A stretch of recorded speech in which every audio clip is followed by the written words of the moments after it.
Hi everyone! Welcome to House Caraan. So if you're first time here, thank you for visiting and I'm Belle. So currently I'm 38 weeks pregnant. Next week na yung schedule na CS operation ko. So, risky yung situation ko dahil meron akong pelvic fracture. Ayun na naman namin mag-take risk na inormal siya. So choice namin mag-asawa na i-CS siya. So dapat matagal ko na itong blinag. Kaya lang sa dami nang nangyayari on a global crisis which is yung nCoV virus and kailangan talaga mag-ingat especially sa mga tulad kong mga mommies na mga nganak o yung mga currently na ngayon na buntis. Medyo nakakatakot pero ayun nga, wala naman tayong choice kundi harapin yon, mag-pray, mag-ingat and sumunod tayo kung ano sinasabi ng government. Right now, I'll be vlogging what's in my hospital bags. The intention of this vlog is to help those mommies na mga nganak din, lalo na ngayong emergency. Napaka-limited ng mga supplies na mabibili natin. So, dapat kahit paano nakapag-ready tayo, hindi yung biglang emergency sa ospital tapos hindi pa pala ready yung mga gamit natin. Meron akong baby edition and meron akong mommy and daddy edition kasi hindi naman dapat ang ipapak lang natin is yung gamit ni baby.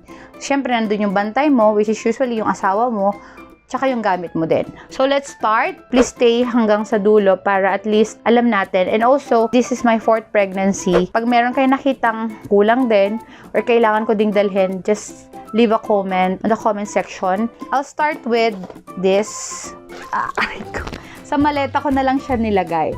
Ito yung pinaka main bag. Nandito yung gamit ni baby, gamit ko, gamit ni daddy. Ito yung bag na dadalhin namin pag na-admit na ako after na ng operation. So, meron din akong bag na nandito yung mga gamit, yung mga unang hihingin sa kanya. Like yung first na gamit ni baby, yung mga essentials na kakailanganin ko. So, nandito yon. Ito naman yung labor bag ko. So, habang nasa emergency ako or nasa labor room, naghihintay, ito yung dala-dala ko. Nandito yung lahat ng mga pwede kong kailanganin habang naghihintay ako. This one naman, ito yung mga gamit na possible na kakailanganin ko, pero there's no need for me na dalhin siya sa room. Pwedeng ilagay lang namin siya sa kotse, pero nakantabay siya. Na in case na kakailanganin, dala-dala namin siya. Simulan ko dito sa maleta. I decided na ilagay siya sa isang maleta para isang bitbita na lang. Ganito ko siya inayos. Ito yung gamit ni baby. Ito yung mga toiletries. Ito yung gamit ni daddy. Ito yung gamit ko. So, let's start with the baby essentials. So, nandito nakalagay lahat ng clothes na kakailanganin ni baby. So, nilagay ko siya sa isang lalagyan. Ito yung ginagamit pag mga nagte-travel. Pero, ginawa ko dito is, bawat gamit ni baby, nakasiblak na siya.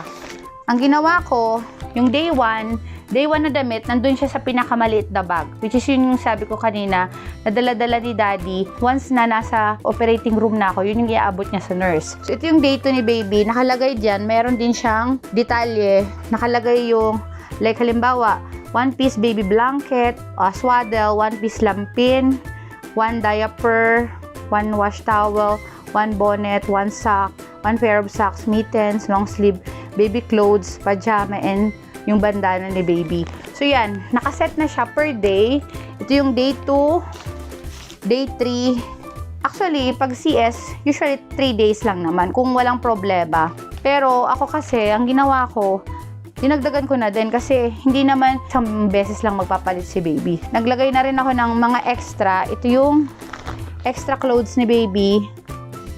Tapos ito yung mga pwede pa niyang choices. So, ang strategy ko dito, ang instruction ko kay daddy is, pagkakagamit, like halimbawa, papalitan na si baby, kung ano yung madudumi niyang damit, dito nilalagay para hindi makalat yung gamit namin. Ito yung going home outfit ni baby. Pakita ko lang yung sample. Ganito ko siya pinapak.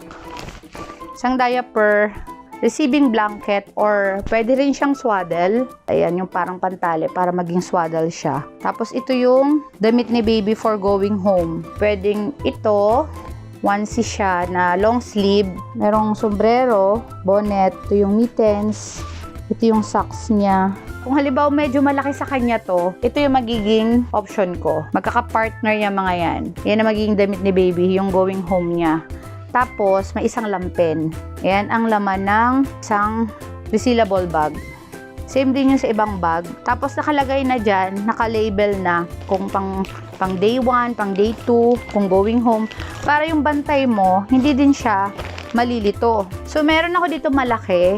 Nakalagay dito, it's extra clothes for baby. Nandito, may mga damit ako na nilagay. In case na nagkaroon ng kailangan natin ng extra clothes ni baby, lampin, swaddle, receiving blanket, etc. Nandito lahat siya. So, this one naman is daddy's clothes. So, nakalagay din siya sa isang lalagyan. Mga t-shirt ni daddy, short, underwear niya. Pero mas maraming t-shirt kasi since meron nga tayong NCOV ngayon, ang instruction ko kay daddy, hanggat maaari lahat ng kailangan namin, dala-dala na namin para maiwasan yung labas-pasok sa room. Possibilities kasi pag nasa labas ka, mas chance makasagap ka ng virus. So, every time na hindi talaga maiwasan na lalabas, kailangan niya maligo pagpasok sa room at magpalit. So, marami siyang damit. Since siya yung maging runner sa akin, siya lang din nag-iisa kong bantay. Hindi rin kami mag-a-accept ng bisita muna. Very risky sa akin, very risky sa lahat, and especially sa baby.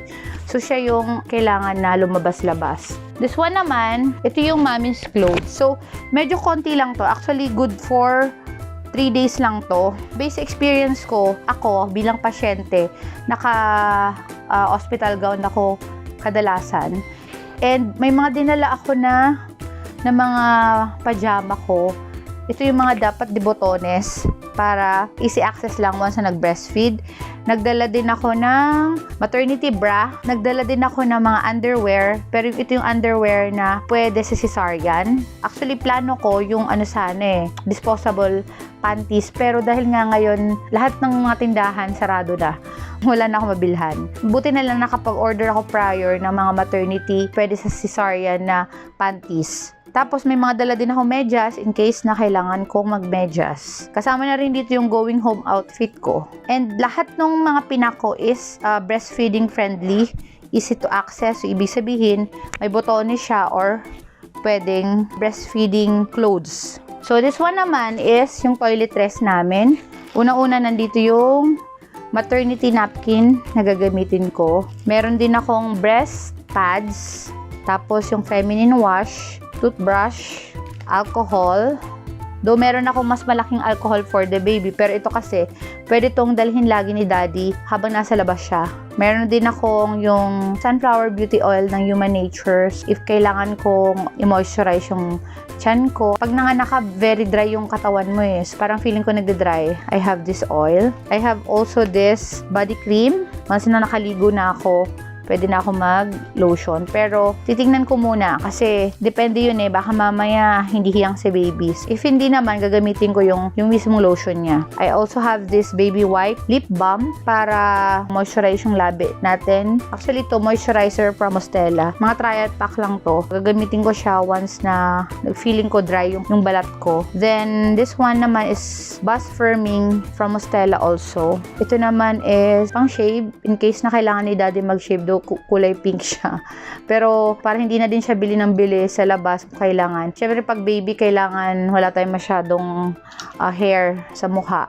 So yun, ito, nagdala na din ako. Dala ko ng shampoo ni daddy, shampoo ko, sabon ni daddy, additional pad, toothpaste, soap ko from Arya Natural, and this one, headband and ponytail para sa buhok ko habang nag-breastfeed. So, yan yung laman ng mga toiletries. So far, sana wala na kaming kulang. Kasi ang intention naman dito is dapat maiwasan namin yung bili kami ng bili sa labas at labas kami ng labas para iwas virus sa labas. Bawat bag pala, mayroon ako mga nakalagay. May mga label akong nilagay. Kasi para dun sa magbabantay, hindi din sila mahihirapan. Babasahin na lang nila, tapos kukunin na lang nila. Ang hirap kasi pag bagong panganak, tapos nagbibigay ng instruction. Ito, ready na lang lahat. Kukunin na lang niya. This small bag is, nakalagay dito yung mga fan, charger, camera, batteries, wires na kailangan namin. Power bank, charger, yung camera, yung GoPro namin, yung mga batteries, dito ko siya ilalagay. This one naman is disposable underpads. Hanggat maaari, bumili na kayo sa labas. Kasi once na kinuha nila yan sa hospital supplies at makikita mo sa billing mo, mas mahal syempre pag nasa ospital. So lahat ng mga pwede mong dalhin at mabibili mo sa labas, bilhin mo na. Kasi pag dun na siya, doble or triple na yung presyo niya. So yun, nagdala na ako para kung lalagyan nila ako sa first day from their supplies, at least yung mga second and third day, meron ako. Hindi na madadagdag sa bill ko. So ito yung laman ng maleta na dadali namin sa admission room. So that's it for the part 1 of the videos. I decided to cut it into 2 kasi sobrang haba na. The content of part 2 is yung gamit ni baby, additional stuff for the baby, and yung mga ibang gagamitin namin sa hospital. So check on the description para sa part 2.